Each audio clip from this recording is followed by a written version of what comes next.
বন্ধুরা, মুস্তাফিজুর রহমানকে ছেড়ে দিয়ে কি কেকেআর নিজেরাই বড় ভুল করে ফেলেছে, নাকি তার থেকেও বেশি মারাত্মক কাউকে দলে আনতে চলেছে কলকাতা নাইট রাইডার্স?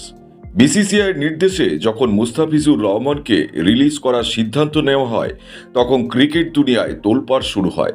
ভক্তদের ক্ষোভ, প্রাক্তন ক্রিকেটারদের প্রশ্ন, সব মিলিয়ে কেকেআর যেন চাপে পড়ে যায়। এমনকি মুস্তাফিজুরের ইস্যুকে সামনে রেখে বাংলাদেশ ওয়ার্ল্ড কাপও বয়কট করে। কিন্তু আসল চমক এখানেই, মুস্তাফিজুরের জায়গায় কাকে আনা হবে? শোনা যাচ্ছে 4জন ভয়ঙ্কর পেসারের দিকে নজর রয়েছে কেকেআরের। চলুন একে একে দেখে নিই। প্রথম নাম ব্লেজিং মুজারবানি। প্রথমেই যার নাম সবথেকে বেশি চর্চায় উঠে আসছে সে হলো ব্লেসিং মুজারবানি। লম্বা হাইট, অতিরিক্ত বাউন্স আর হার্ট লেংথে মুজারবানি ব্যাটারদের জন্য দুঃস্বপ্ন হতে পারেন। সাম্প্রতিক ওয়ার্ল্ড কাপে তার পারফরমেন্স দুর্দান্ত। যদি কেকেআর গতি আর বাউন্সে বাজি ধরতে চায়, তাহলে মুজারবানি হতে পারেন চমকপ্রদ চয়েস। দ্বিতীয় নাম ফজল হক ফারুকি।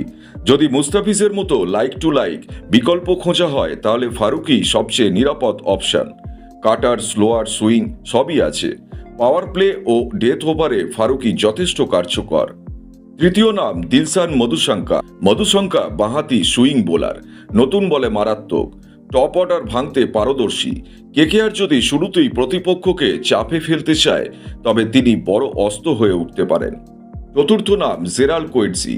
এক্সপ্রেস পেসের সঙ্গে আক্রমণাত্মক মানসিকতা, শুধু বল নয়, প্রয়োজনে ব্যাট হাতেও 15-20 রানের ক্যামিও খেলতে পারেন।